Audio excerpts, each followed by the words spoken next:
ओम नारायण नारायण नारायण नारायण। सब मित्रों को राम राम। दोस्तों आज 1 जून को Spiderman across the Spider-Verse theatre में रिलीज हो गई है। सोनी पिक्चर्स इंडिया ने इसे भारत में काफी जमकर प्रमोट किया है। विशेषतः पवित्र प्रभाकर का जो कैरेक्टर है उसको लेकर क्रिकेटर शुभमन गिल ने इसके हिंदी वर्जन में पवित्र प्रभाकर को आवाज दी है और सोनी ने इसे काफी प्रमोट किया है। पिछले कुछ दिनों से जब भी मैं सोशल मीडिया पर होता था तो कहीं ना कहीं पर इसको लेकर कोई ना कोई एड सामने आ ही जाती थी पवित्र प्रभाकर की।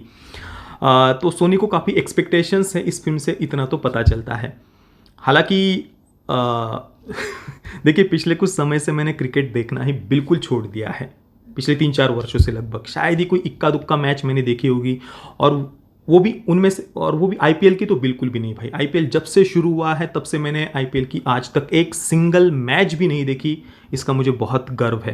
तो शुभमन गिल के बारे में मैं बस नाम सुना हुआ है, इससे ज़्यादा मैं कुछ भी नहीं जानता, माफ़ी चाहता हूँ। तो हिंदी वर्जन में पवित्र प्रभाकर को किसकी आवाज़ है ये बात मेरे लिए कोई ज़्यादा मायने भी नहीं रखती थी। आज सुबह मैंने इसका हिंदी वर्जन ही देखा और हिंदी वर्जन बढ़िया था, कहीं पर भी कोई कमी निकालने जैसी बात मुझे डबिंग में नहीं लगी। बाकी सोनी ने इसे 9 भारतीय भाषाओं में डब किया है। हिंदी, तमिल, तेलुगु, कन्नड़ा, मलयालम और मराठी, बंगाली, गुजराती और पंजाबी 9 भारतीय भाषाओं ने डब किया है और रिलीज़ भी किया है। ऐसा नहीं कि बस ट्रेलर्स रिलीज़ कर दिए, भले ही कम स्क्रीन्स पर सही पर रिलीज़ किया है। हाँ, मराठी में भी हमारे यहाँ पर एक शो इसे केवल मिला है। अभी समय मिलेगा तो मैं ज़रूर देखने जाऊंगा। मराठी का शो काफ़ी देर से था तो मैंने आज सुबह इसे हिंदी में देखा और हिंदी डबिंग बढ़िया थी। अब देखिए जब मैंने पहली बार अक्रॉस द स्पाइडरवर्स का ट्रेलर देखा था तो मुझे काफ़ी पसंद आया था, पर बाद में जब अमेरिका में ही इसको लेकर काफ़ी कंट्रोवर्सी बढ़ी थी। प्रोटेक्ट ट्रांस किड्स करके एक जो एलजीबीटीक्यू एजेंडा वालों को जो फ्लैग होता है उस पर प्रोटेक्ट ट्रांस किड्स लिखा हुआ फ्लैग हमें ग्वेन स्टेसी के बेडरूम में दिखाई देता है। उसको लेकर काफ़ी विरोध हुआ था अमेरिका में, क्योंकि छोटे बच्चों के गुप्तांगों के साथ छेड़छाड़ का समर्थन, चाइल्ड म्यूटिलेशन का समर्थन करता है वो फ्लैग, क्योंकि बच्चों में ट्रांस जैसी कोई चीज़ होती ही नहीं है। क्योंकि छोटे बच्चों को ये अधिकार ही नहीं है कि वे अपने गुप्तांगों को चेंज करे या जेंडर अफर्मेशन सर्जरी या सेक्स चेंज ऑपरेशन जाकर वो करे। तो छोटे बच्चों को लेकर, कम से कम छोटे बच्चों को तो छोड़ दो, इसको लेकर अमेरिका में बहुत ज़्यादा लोग काफ़ी आक्रोश देखने को मिला था कि भाई छोटे बच्चों को क्यों टारगेट कर रहे हो, उन्हें क्यों जेंडर को लेकर कंफ्यूज कर रहे हो, छोटे बच्चों में ऐसी कोई चीज़ होती ही नहीं है। तो थोड़ा सा मैं निराश हुआ था कि भाई ये सोनी को क्या करने, मतलब मार्वल तो कर ही रहा था अपने फेस 4 को तो उन्होंने ख़राब कर ही दिया है, अब सोनी भी ये कर रहा है, वो भी बच्चों के एनिमेटेड फिल्म में। इस बात ने काफ़ी दुखी किया था। आज जब फिल्म देखने के लिए गया तो हाँ, उसको उन्होंने हटाया नहीं है इतने आक्रोश के बाद भी। प्रोटेक्ट ट्रांस किड्स 2 सीन में हमें कुछ 3-3, 4-4 सेकंड के लिए वो हमें दिखाई देता है। बाकी #BLM ब्लैक लाइव्स मैटर का वो बैज भी माइल्स मोरेलिस के बैक पर हमें दिखाई देता है। बस इतना ही था, एक सिंबोलिज्म, एक प्रतीकों के रूप में केवल उन्होंने ये बातें फिल्म में दिखाई है कि भाई ग्वेन स्टेसी का जो कैरेक्टर है वो वोक है और प्रोटेक्ट ट्रांस किड्स वगैरह इन बातों में बिलीव करती है। ये केवल सिंबल्स के माध्यम से दिखाया है, इससे ज़्यादा कोई ऐसे डायलॉग, संवाद या कोई ऐसा सब प्लॉट ऐड किया हो, कैरेक्टर्स ऐड किया हो, ये फिल्म में नहीं है। पर फिर भी ये बातें बच्चों के दिमाग में नहीं डालनी चाहिए और ये फिल्म में नहीं होना चाहिए था, इतनी तो बात मैं मानता हूँ। अब इस बात को साइड में रख देते हैं, फिल्म के बारे में बात करते हैं। अब देखिए मैं थोड़ा सा बेसिक कहानी के बारे में और केमियोज के बारे में कुछ मेंशन, कुछ उल्लेख आ सकता है इस वीडियो में आगे। अगर आपको बिल्कुल ही कुछ भी नहीं जानना, केमियोज वगैरह वैसे पहले ही इतने सारे टीज़र ट्रेलर्स आ गए हैं, सबको ऑलरेडी पता ही है कौन से केमियो होने वाले हैं, पर फिर भी अगर आपको नहीं जानना है तो फिल्म देखने के बाद इसके आगे का वीडियो आप देखना। कहानी कोई डिटेल में हम चर्चा नहीं करने वाले, पर थोड़ा सा बेसिक हम बात करेंगे। तो माइल्स मोरेलिस अपनी लाइफ वो जी रहा है आराम से, पेरेंट्स के साथ में थोड़ा सा उसकी अनबन वगैरह चल रही है, फ्रीडम वो चाहता है पर पेरेंट्स का अनुशासन उसके ऊपर है अभी। और ऐसे में एक दिन ग्वेन स्टेसी उसके सामने आ जाती है और फिर वो चला जाता है इस पूरे मल्टीवर्स की मैडनेस में। इसको सही मायने में मैडनेस ऑफ मल्टीवर्स कहा जाना चाहिए था। मिगेल ओहारा से वो मिलता है जाकर, जिसने पूरी स्पाइडरमैन्स की एक टीम बना कर रखी है, ग्रुप है उनका।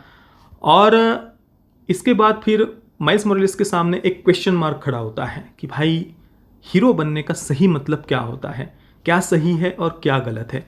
अब देखिए मैं इसके पीछे का जो रीज़न है वो संक्षेप में केवल यहाँ पर बता रहा हूँ। जो ये जितने भी अलग अलग यूनिवर्स के डायमेंशंस के अलग अलग जो स्पाइडरमैन्स हैं उनमें एक कुछ कड़ियाँ जुड़ी हुई है, कुछ एक जैसी घटनाएं सभी के जीवन में होना तय होता है। जैसे कि अंकल बेन की मृत्यु वगैरह, ऐसे कुछ जो घटनाएं हैं वो हर किसी के जीवन में होनी ही होनी होती है, उसको कोई टाल नहीं सकता। और अगर उसमें कुछ कोई छेड़छाड़ करता है अलग यूनिवर्स में जाकर, अलग डायमेंशन में जाकर, तो उस यूनिवर्स में पर्टिकुलर कुछ प्रॉब्लम्स क्रिएट हो सकते हैं।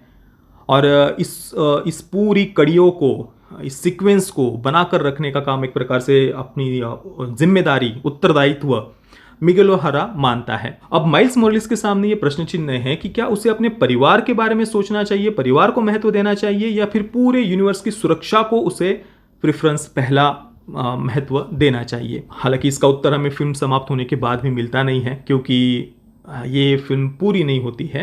अगले वर्ष इसका अगला पार्ट आने वाला है, उसमें जाकर ये कहानी पूरी होगी। मतलब 2 घंटे और 20 मिनट की ये फिल्म होते हुए भी उन्होंने कहानी को कंप्लीट नहीं किया है। कहानी अगले पार्ट में जाकर कंप्लीट होगी, जो बात मुझे उतनी ठीक नहीं लगी, क्योंकि ऐसा कुछ ओवरऑल जो एक पूरा एक कहानी देखने का, एक फिल्म देखने का जो एक्सपीरियंस है वो अधूरा रह जाता है। अचानक से फिल्म बीच में ही बंद हो जाती है। जब हमारा इंटरेस्ट कहानी में और आगे बढ़ने लगता है, कुछ बहुत ही इंटरेस्टिंग ऐसा फिल्म के एंडिंग में होता है, और वही जाकर फिल्म एकदम से बंद हो जाती है। और बाकी फिल्म समाप्त होने के बाद में रुकने की आवश्यकता नहीं है, कोई मिड क्रेडिट या पोस्ट क्रेडिट सीन्स नहीं है। तो ये थोड़ी सी डिसअपॉइंटिंग बात थी।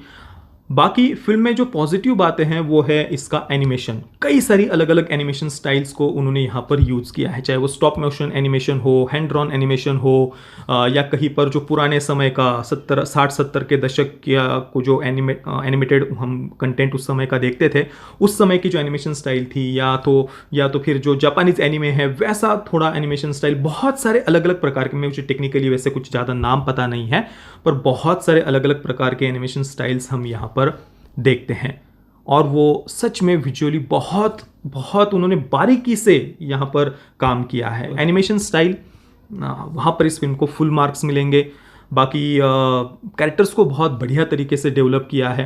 हालांकि एक बात मैं कहूँगा कि ओवरऑल फिल्म का जो एक्सपीरियंस है वो कुछ ऐसा बहुत हर्ट वार्मिंग या फील गुड ऐसा एक्सपीरियंस फिल्म हमें नहीं देती है, पर शुरुआत से आखिर तक फिल्म हमें बांध कर रखती है। कुछ ना कुछ फिल्में होते जाता है।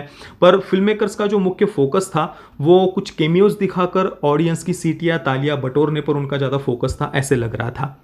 जो ओवरऑल एक जो ऐसा फील गुड एक्सपीरियंस जो पिछले पार्ट ने दिया था, स्पाइडरमैन इनटू द स्पाइडरवर्स 2018 की, वैसा एक्सपीरियंस ये फिल्म नहीं दे पाती है। पर कई सारी घटनाएं होती जाती है कंटिन्यूअसली, और उस कारण से हम कहानी के साथ में बने रहते हैं। तो एंगेजिंग कहानी उन्होंने बनाई है, पर इमोशंस पर, भावनाओं पर, या एक ओवरऑल फील गुड एक्सपीरियंस पर वहाँ पर फिल्म थोड़ी सी कम रह जाती है। और ऊपर से जब हमें शुरुआत में ही पता चल जाता है कि ग्वेन स्टेसी का कैरेक्टर वोक है, तो उसके बाद में उस कैरेक्टर के प्रति भी वो जो एक अटैचमेंट, जो एक जुड़ाव होना चाहिए था, वो मेरा तो कम से कम नहीं बना। वैसे ये बात हमें पिछले पार्ट में समझ जानी चाहिए थी। इनटू द स्पाइडरवर्स में जैसा लुक दिया है, जो हेयर स्टाइल वगैरह है, तो आगे जाकर फिल्म मेकर्स ऐसा ही कुछ उस कैरेक्टर को प्रेजेंट करने वाले होंगे, ये पहले ही पता चल जाना चाहिए था। और यहाँ पर इस पार्ट में भी आप अगर ओवरऑल जो लुक है, हेयर स्टाइल वगैरह वो देखेंगे तो पता चल जाता है ग्वेन स्टेसी को वो किस प्रकार से प्रेजेंट करना चाहते हैं। बाकी सबसे पावरफुल, सबसे समझदार भी ग्वेन स्टेसी का कैरेक्टर ही आपको यहाँ पर लगेगा। बाकी सारे कैरेक्टर्स कहीं ना कहीं पर कुछ गलतियाँ कर रहे हैं, कुछ कम, कहीं पर वो अपनी पावर्स उनकी कम पड़ रही है, पर ग्वेन स्टेसी हर जगह पर वो बिल्कुल परफेक्ट आपको दिखाई देगी। बाकी एक बात तो माननी पड़ेगी कि कैरेक्टर्स को काफ़ी बढ़िया तरीके से उन्होंने डेवलप किया है। काफ़ी सारी इमोशनल लेयर्स हमें उनमें देखने को मिलते हैं। पर फिर भी जहाँ तक मेरी बात है, मैं ज़्यादातर कैरेक्टर्स के साथ में कनेक्ट नहीं हो पाया, जुड़ नहीं पाया, क्योंकि ज़्यादातर जो कैरेक्टर्स थे वो डिप्रेस्ड, परेशान अपनी ही लाइफ से ऐसे ही हमें देखने को मिलते हैं।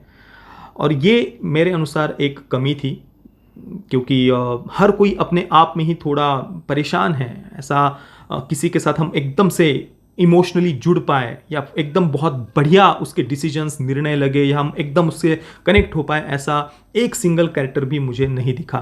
और यही डिफरेंस आजकल की जो हॉलीवुड से आने वाली एनिमेटेड फिल्म्स है उनमें और जापानीज़ एनिमे में मुझे लगता है। जापानीज़ एनिमे को अगर आप देखेंगे तो उनमें ज़्यादातर जो कैरेक्टर्स है वो अपने गोल को लेकर, अपने लक्ष्य को लेकर फोकस्ड रहेंगे।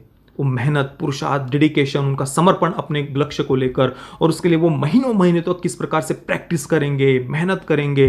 वो डिप्रेस्ड, परेशान, चिंतित, ऐसे वो कैरेक्टर्स नहीं देखने को मिलते हैं। हालांकि ऐसा नहीं कि आने वाले समय में जापान में भी ऑब्वियसली वहाँ पर भी वोक फिल्म मेकर्स आएंगे और जापानीज एनिमे भी आगे जाकर आपको ये सारी बातें देखने को मिलेंगी, पर अभी तक जो हमने जापानीज एनिमे देखी हुई है उनमें ऐसे डिसिप्लिन्ड कैरेक्टर्स जो फोकस्ड हो अपने लक्ष्य को लेकर, वो मेहनत, पुरुषार्थ और अपने बड़ों को लेकर, बुजुर्गों को लेकर, या उनके जो गुरु है, मास्टर्स है, उनके प्रति उनका जो कर्तव्य है या जो एक विनम्रता है, तुरंत झुककर प्रणाम करने, सारी बातें हमें जापानीज एनिमे में देखने को मिलती है। और इस कारण से वो कैरेक्टर्स हमें ज़्यादा, हम उनसे कनेक्ट हो पाते हैं, या वो एक ज़्यादा अच्छा फील गुड एक्सपीरियंस हमें दे पाते हैं। और ये बात चाहे हॉलीवुड हो या बॉलीवुड के आजकल के जो फिल्म मेकर्स हैं वो मिस कर रहे हैं। वो सो कॉल्ड रियलिस्टिक बनाने के चक्कर में उनकी जो लाइफस्टाइल है, उनके जो जीवन के प्रॉब्लम्स है, वो अपने कैरेक्टर्स के माध्यम से, जैसे वो कैरेक्टर्स लिखते हैं उसके माध्यम से वो प्रेजेंट करने का प्रयास कर रहे हैं। जो परेशान है कैरेक्टर्स, डिप्रेस्ड है, या पेरेंट्स का अनुशासन से वो परेशान है और वो सो कॉल्ड फ्रीडम चाहते हैं, इसी प्रकार के कैरेक्टर्स आजकल के फिल्म मेकर्स लिखते जा रहे हैं। और ऐसे कैरेक्टर्स से कोई भी जुड़ना नहीं चाहता। हंसते के साथ हंसे दुनिया, रोते को कौन बुलाता है। स्वाभाविक सी बात है, आप परेशान हैं अपनी लाइफ में तो वो आपका कर्तव्य है कि आप अपनी कमियों से ऊपर उठे, अपने प्रॉब्लम से फाइट करना सीखे।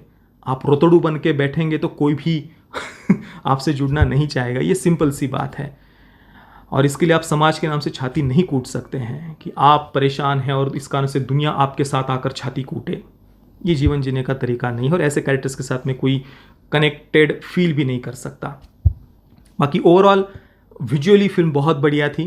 कैरेक्टर्स को लिखा अच्छी तरीके से, मतलब उनमें काफ़ी सारे लेयर्स दिए हैं, कुछ ना कुछ फिल्म में होते जाता है, ट्विस्ट और टर्न्स है और इंगेज रखती है फिल्म हमें, इसमें कोई संदेह नहीं है।